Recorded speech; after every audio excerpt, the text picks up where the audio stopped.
এসে বিয়ে শাদী করেছে। বন্ধুগণ, আমি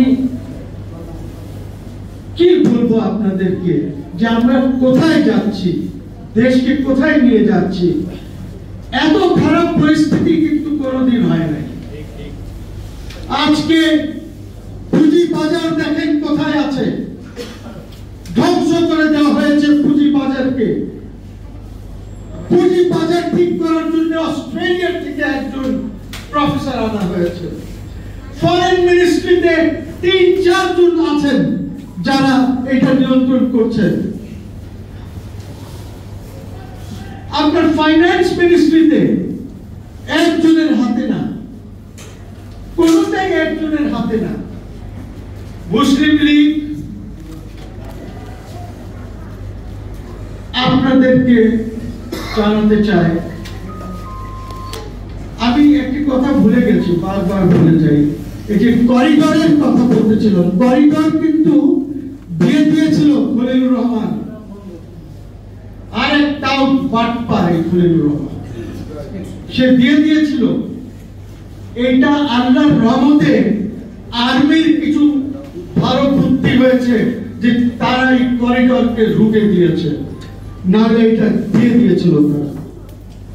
কাজে আমি আর্মিকে বলবো, দেশ বাঁচান।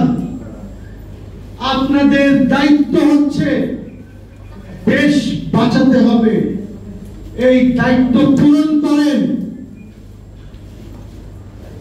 অনেকেই বলে, আমি শুনি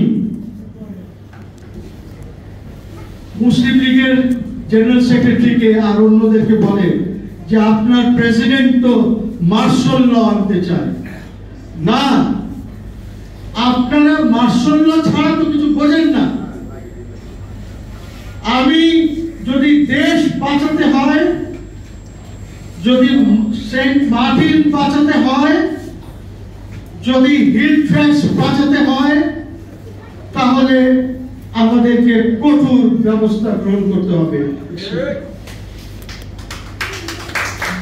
এবং এই ব্যবস্থা আমরা তখনই গ্রহণ করতে পারবো যখন আমাদের আর্মি এইটা নিয়ে চিন্তা করবে। বন্ধুগণ, আমি কি চাই? আমি চাই যে বিদেশি সরকার কে বিলুপ্ত করা হোক। ইউনূস একটি আন্তর্জাতিক বাটপার, আর কিছু না। আন্তর্জাতিক বাটপার। আমি পাবলিকলি আজকের থেকে বলছি না, আগা গোড়া বলে আসছি। আমি সবসময় বলেছি যে সে একটা বাটপার, আর কিছু না। আপনারা দেখেন তো, নিজেই দেখেন সে কি কি বাটপারি করেছে একটি হেড অফ গভর্নমেন্ট হয়ে। আজকে দেখেন, এর আগের বছর যখন সে জেনারেল অ্যাসেম্বলিতে গিয়েছে, সে বলেছে বা তার লোকজন বলেছে যে সে একটি বাইল্যাটারাল বৈঠক করেছে বাইডেনের সাথে। বাটপারির কথা, কোন বাইল্যাটারাল বৈঠক হয় নাই। ওই যাতায়াতের সময় হ্যান্ডশেক হয়েছে আর সে তাকে জড়িয়ে ধরেছে। আজকেও এই সরকারের সাথে, ট্রাম্পের সাথে তার কোন বাইল্যাটারাল বৈঠক হয় নাই। সে বাইল্যাটারাল করেছে, পাকিস্তানের প্রাইম মিনিস্টারের সাথে করেছে, সে বাইল্যাটারাল করেছে, ইটালির প্রাইম মিনিস্টারের সাথে করেছে,